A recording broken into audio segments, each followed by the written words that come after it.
ഹബിൻ്റെ rent 5000, റൂമിൻ്റെ rent 2000, പിന്നെ ഫുഡിനാണ് ചെയ്യലോ ഒരു 10,000-3000 മാസം പൊട്ടും. ഞാൻ ആൾറെഡി പ്രോട്ടോടൈപ്പിൻ്റെ എൻ്റെ ഒരു മാസത്തെ ചിലവ് പറഞ്ഞൊരു വീഡിയോ ആൾറെഡി ചെയ്ത് വെച്ചിട്ടുണ്ട്.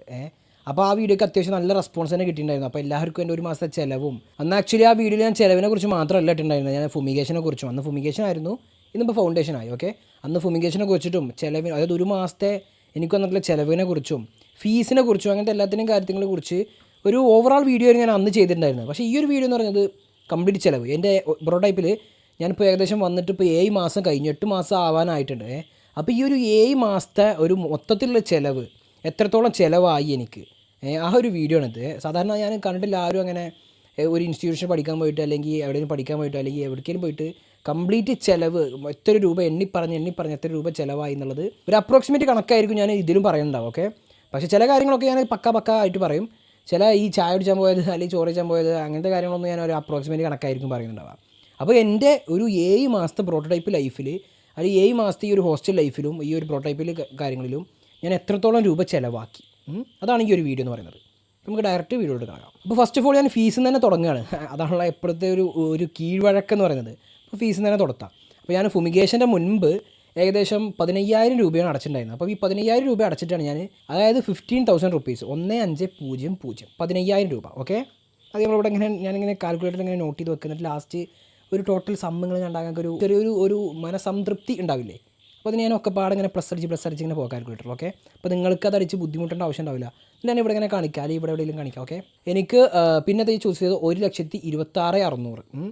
അപ്പോൾ അത് ഞാൻ ചൂസ് ചെയ്തു. അപ്പോൾ അതും 1,26,600 പിന്നെ 15,000 ടോട്ടൽ കൂട്ടി 1,41,600, 1,41,600 രൂപയാണ് എനിക്കിവിടെ ടോട്ടൽ ഫീസായിട്ടുള്ളത്. ഓക്കെ, നമ്മൾ ഫീസിനെ കുറിച്ച് പറഞ്ഞു. ഇനി നമ്മൾ പറയുന്നത് ഹബിൻ്റെ റെൻറ്റ്. അപ്പോൾ ഫീസിന് പുറമേ നമ്മൾ ഈ ഒരു കോവർക്കിംഗ് സ്പേസിന് ഒരു റെൻറ്റ് എന്ന് പറയുന്നത്, അപ്പോൾ നമ്മൾ ഹബിൻ്റെ റെൻറ്റ് പറയുകയാണെന്ന് വെച്ചാൽ ഞാൻ നവംബറിലാണ് ജോയിൻ ചെയ്തത്. അപ്പോൾ നവംബർ ഞാൻ ഫുള്ളായിട്ട് ഇരുന്നിട്ടില്ല. നവംബർ ഒരു 1 വീക്കൊക്കെ ആഫ്റ്ററാണ് ഞാൻ ജോയിൻ ചെയ്തിട്ടുള്ളത്. അപ്പോൾ ആ ഒരു 1 വീക്കിൻ്റെ പൈസ കുറച്ചുള്ള പൈസ ഞാൻ കൊടുത്തിട്ടുണ്ട്. ഏകദേശം 3,300 രൂപയാണ് കൊടുത്തിട്ടുണ്ടായിരുന്നത്. അപ്പോൾ 4,000 രൂപ ഉണ്ടായിരുന്നത്, അതിൽ ഞാൻ 3,300 രൂപയാണ് ആ മാസം കൊടുത്തിട്ടുള്ളത്. അപ്പോൾ 3,300 നമ്മുടെ കാൽക്കുലേറ്ററിൽ പ്ലസ് അടിച്ചിട്ട് കേട്ടോ. ഓക്കെ, 3,300. അപ്പോൾ പിന്നെയുള്ള 6 പിന്നെ ഞാൻ പറഞ്ഞുതരാം. പിന്നെ ഡിസംബർ ഞാൻ ഫുള്ള് പോയിട്ടുണ്ട്. ജനുവരി, ഫെബ്രുവരി, മാർച്ച്, ഏപ്രിൽ, മെയ് 6 മാസം ഞാൻ ഫുൾ പോയിട്ടുണ്ട്. 6 മാസം. ഓക്കെ, അപ്പോൾ 6 മാസം 4,000 രൂപ വെച്ച് 6 മാസം. അപ്പോൾ 4,000 ഗുണിക്കണം 6, അപ്പോൾ 27,300 രൂപ എനിക്ക് ഇതുവരെ ആയി. ഒരു 7 മാസത്തിൽ ആയി. ഓക്കെ, അപ്പോൾ 27,300. ഓക്കെ, ഞാൻ പറഞ്ഞത് നവംബർ, ഡിസംബർ, ജനുവരി, ഫെബ്രുവരി, മാർച്ച്, ഏപ്രിൽ, മെയ്. ഓക്കെ, ഇത്രയും കാര്യങ്ങളാണ് പറഞ്ഞത് അല്ലേ. ഇനി ഞാൻ ജൂണിലാണ് ഞാൻ കഴിഞ്ഞ വീക്കിൽ പറഞ്ഞിട്ടുണ്ടായിരുന്നു. ജൂണിൽ ചിക്കൻ ബോക്സ് വന്നിരുന്നു. അപ്പോൾ ചിക്കൻ ബോക്സ്, അതായത് കാക്കഞ്ചേരി കിൻഫ്രലിലെ ഹബ്ബിൽ ചിക്കൻ ബോക്സ് വന്നിരുന്നു, കാലിക്കറ്റ് ഹബ്ബ്. അപ്പോൾ അവിടെ ഒരു മാസത്തോളം ഈ ഹബ്ബ് കംപ്ലീറ്റ്ലി ക്ലോസ്ഡ് ആയിരുന്നു. അപ്പോൾ ആ ഒരു മാസത്തെ പൈസ, ഒരു മാസം കറക്റ്റില്ല, ഏകദേശം 25 ദിവസമോ 26 ദിവസത്തെ 24 ദിവസത്തേന് ഹബ്ബ് ക്ലോസിനാണ്. അപ്പോൾ ഒരു 1 വീക്കത്തെ പൈസ മാത്രമേ അവിടെ ഞങ്ങൾ കൊടുത്തിട്ടുണ്ടായിരുന്നു. ഒരു 1,100 രൂപയാണ് കൊടുത്തിട്ടുണ്ടായിരുന്നു. അപ്പോൾ അതേ ഇപ്പോൾ 27,300 രൂപയാണ് ഇപ്പോൾ ആയത്, പ്ലസ് 1,100 രൂപ. അപ്പോൾ 28,400. പിന്നെ ഈ മാസത്തെ പൈസ, ഈ മാസം എന്ന് പറയുന്നത്, ഈ മാസത്തെ പൈസ ഞാൻ ആൾറെഡി കൊടുത്തു കഴിഞ്ഞു. ഓക്കെ, അപ്പോൾ നമ്മൾ എപ്പോഴും മാസം തുടങ്ങുമ്പോഴാണ് ഈ ഹബിൻ്റെ റെൻറ്റ് കൊടുക്കുക. അപ്പോൾ ഞാൻ അതും കൂടി ഇതിൽ ഇൻക്ലൂഡ് ആക്കണം. ചിലവ് പറയുമ്പോൾ ഒക്കെ ഇൻക്ലൂഡ് ആക്കണമല്ലോ. അപ്പോൾ സത്യം പറഞ്ഞാൽ ഈ മാസം ഞാൻ ഫുള്ളി ഇരുന്നിട്ടില്ല, പക്ഷേ ഞാൻ ഈ മാസത്തെ പൈസയും കൂടി ഇൻക്ലൂഡ് ആക്കുകയാണ് ഇതിൽ. ഓക്കെ, ഈ മാസത്തെ ഒരു 5,000 രൂപ. അപ്പോൾ ഈ ജൂൺ മുതലാണ് ഞങ്ങൾക്ക് ഈ ഒരു റെൻറ്റ് 5,000 രൂപ ആയത്. അപ്പോൾ ഇനി അങ്ങോട്ട് എല്ലാ മാസവും റെൻറ്റ് 5,000 രൂപയായിരിക്കും. അപ്പോൾ എനിക്ക് ഹബിൻ്റെ റെൻറ്റായിട്ട് ടോട്ടൽ ചിലവായിട്ടുള്ളത് 33,400 രൂപയാണ്. അതേ പ്ലസ് നമ്മൾ മുമ്പ് നേരത്തെ കാൽക്കുലേറ്റ് ചെയ്ത 1,41,600 രൂപ ഉണ്ടായില്ലേ, ഒക്കെ പാടെ കൂട്ടി എനിക്ക് വന്ന ചിലവെന്ന് പറയുന്നത് 1,75,000 രൂപ. 1,75,000 രൂപ റൗണ്ട് ഫിഗർ അല്ലേ. ഓക്കെ, ഇനി ഞാൻ പറയുന്നത് വെച്ചിട്ടുണ്ടെങ്കിൽ ഇതുവരെയുള്ള ചിലവ് ഈ 1,75,000 രൂപ എല്ലാവർക്കും ഒരു ജനറലൈസ്ഡ് ചിലവായിരിക്കും, ഈ ഒരു 1,75,000 രൂപ. ഇനി അങ്ങോട്ട് ഞാൻ പറയുന്ന ചിലവുകൾ എന്ന് പറയുന്നത് കംപ്ലീറ്റ്ലി പേഴ്സണൽ ആയിട്ടുള്ള ചിലവുകളാണ്. കാരണം ഞാൻ ഹോസ്റ്റലിൽ നിൽക്കുന്ന വ്യക്തിയാണ്. അപ്പോൾ ഇവിടെ കുറേ ആൾക്കാർ ഡെയിലി പോയി പോരുന്നവരുണ്ട്. അവർക്ക് എൻ്റെ അത്ര ചിലവ് ഉണ്ടാവില്ല, ചിലപ്പോൾ അവർക്ക് ഇതിലേറെ ചിലവ് കൂടുതലായിരിക്കും. പിന്നെ ഞാൻ അത്യാവശ്യം ഭക്ഷണം കഴിക്കാൻ ആഗ്രഹമുള്ള ആളാണ്. അപ്പോൾ ഞാൻ കുറേ ഭക്ഷണം വാങ്ങി കഴിക്കും, അത് കഴിക്കും, ഇത് കഴിക്കും, അങ്ങനെയൊക്കെ ചെയ്യും. അപ്പോൾ അതിനും കൂടുതൽ, അപ്പോൾ കുറേ ആൾക്കാർ വീട്ടിൽ നിന്ന് ഭക്ഷണം കൊണ്ടുവരായിരിക്കും. അപ്പോൾ അവർക്ക് ആ ചിലവും കുറയും. പിന്നെ ഞാൻ എല്ലാ ആഴ്ച നാട്ടിൽ പോകും. അപ്പോൾ നാട്ടിൽ പോകുമ്പോൾ വണ്ടിമേ പോവുക, അപ്പോൾ ആ വണ്ടിമേ പോകണം എണ്ണ അടിച്ചുന്ന ചിലവ്, അപ്പോൾ അത് വേറെ. അപ്പോൾ ഡെയിലി പോയി പോയിട്ട് എല്ലാ ആഴ്ച നാട്ടിൽ പോകേണ്ട ആവശ്യമില്ല. അപ്പോൾ അങ്ങനെ, അപ്പോൾ ഇനി അങ്ങനെയുള്ളത് കംപ്ലീറ്റ്ലി പേഴ്സണൽ ചിലവുകളാണ് ഞാൻ പറയുന്നത്. അപ്പോൾ അതും കൂടി നമുക്ക് ഇങ്ങനെ പ്ലസ് ആയി. ഇപ്പോൾ ഇതുവരെ ചിലവായത് 1,75,000 രൂപ. അതവിടെ നിൽക്കട്ടെ. ഇനി അങ്ങോട്ട് ഇനി ഞാൻ ഹോസ്റ്റലിൻ്റെ റെൻറ്റ് പറയാം. ഓക്കെ, അപ്പോൾ ഹോസ്റ്റലിൽ ഇപ്പോൾ നിൽക്കുന്നവർ കുറേ ആൾക്കാർ ചോദിച്ചു ഇവിടെ ഹോസ്റ്റലൊക്കെ കിട്ടുമോ, ഹോസ്റ്റലൊക്കെ എന്താ റെൻറ്റിൻ്റെ പാട്, അങ്ങനെയൊക്കെ ചോദിച്ചു. ഹോസ്റ്റൽ കിട്ടും, ഇവിടെ നിറച്ച് ഹോസ്റ്റലുണ്ട്. ഓക്കെ, ആക്ച്വലി എല്ലാം ഒരു ബിസിനസ്സാണല്ലോ. അപ്പോൾ ഇങ്ങനൊരു ഇൻസ്റ്റിറ്റ്യൂഷൻ ഉള്ളതോ അല്ലെങ്കിൽ ഇങ്ങനെ ഈ കാക്കഞ്ചേരി എന്ന് പറയുന്നത് അത്യാവശ്യം കുറേ ഇൻസ്റ്റിറ്റ്യൂഷൻ അങ്ങനത്തെ കാര്യങ്ങളൊക്കെ ഉള്ള സ്ഥലമാണ്.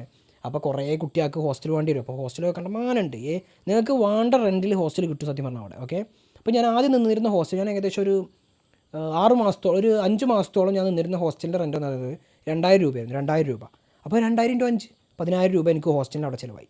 അപ്പോൾ 13,500. അപ്പോൾ ഹോസ്റ്റലിന് ചിലവായത് മൊത്തം ഈ ഒരു 7 മാസത്തെ കണക്ക് പ്രകാരം 13,500 രൂപ ചിലവായി. ഓക്കെ, അപ്പോൾ അത് നമുക്ക് മറ്റേക്ക് പ്ലസ് അടിക്കാം. 1,88,500. ഓക്കെ, ഇപ്പോൾ നമ്മുടെ ഫീസ് കഴിഞ്ഞു, ഹബിൻ്റെ റെൻറ്റ് കഴിഞ്ഞു, പിന്നെ ഹോസ്റ്റലിൻ്റെ ഫീസും ഹോസ്റ്റലിൻ്റെ റെൻറ്റും കഴിഞ്ഞു, അതായത് എൻ്റെ താമസ ചിലവും. ഇനിയാണ് മെയിൻ ഘടകം ഫുഡിനൊക്കെ എത്ര ചിലവ് വരുന്നു. ഫുഡിൻ്റെ കണക്ക് ഞാൻ ഓരോ മാസം വെച്ച് പറയാം. അപ്പോൾ ചില മാസത്തിൽ എനിക്ക് ചിലപ്പോൾ കൂടുതൽ വേണ്ടി ഒരു ആവറേജ് എടുത്ത് പറയാം എല്ലാ മാസത്തെയും. ഞാനിപ്പോൾ ഫസ്റ്റൊക്കെ ഞാൻ എന്താ വെച്ചിട്ടുണ്ടെങ്കിൽ മെസ്സിൽ ഏൽപ്പിച്ചിരിക്കുന്ന ഫുഡ്, അതായത് ഞാൻ ആദ്യത്തെ ഹോസ്റ്റലിലായിരുന്നു മെസ്സിൽ ഏൽപ്പിച്ചിരിക്കുന്നു. അപ്പോൾ മെസ്സ് എന്ന് പറയുമ്പോൾ ഡെയിലി നിങ്ങൾക്ക് ഒരു 115 രൂപയാണ് 110 രൂപയാണ് ഡെയിലി വരിക 3 നേരത്തെ ഫുഡ് എന്ന് പറയുന്നത്.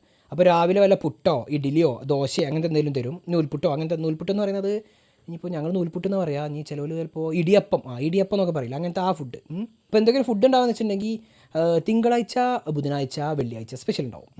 തിങ്കളാഴ്ച ചിലപ്പോൾ വല്ല മന്തി റൈസോ, ഇനി ബുധനാഴ്ച ചിലപ്പോൾ വല്ല ബിരിയാണിയോ, വെള്ളിയാഴ്ച എന്തായാലും ബിരിയാണി ഉണ്ടാവും, വെള്ളിയാഴ്ച ഉച്ചക്ക് എന്തായാലും ചിക്കൻ ബിരിയാണി ഉണ്ടാവും.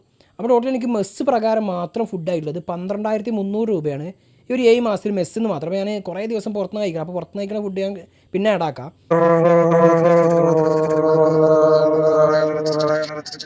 ടോട്ടൽ പൈസ 2,16,300 രൂപ. ഒരു അപ്രോക്സിമേറ്റ് കണക്കാട്ടോ, എന്തായാലും 2,00,000 മേലെ പോയിക്കണം. ഓക്കെ, 2,16,300 രൂപ എനിക്ക് ഈ ഒരു 7-8 മാസത്തിൽ പ്രോട്ടോടൈപ്പിൽ ചിലവ് വന്നു. 8 മാസത്തെ കണക്കിലെടുക്കുക, കാരണം ഞാൻ ഹബിൻ്റെ റെൻ്റ് ആൾറെഡി കൊടുത്തു കഴിഞ്ഞല്ലോ.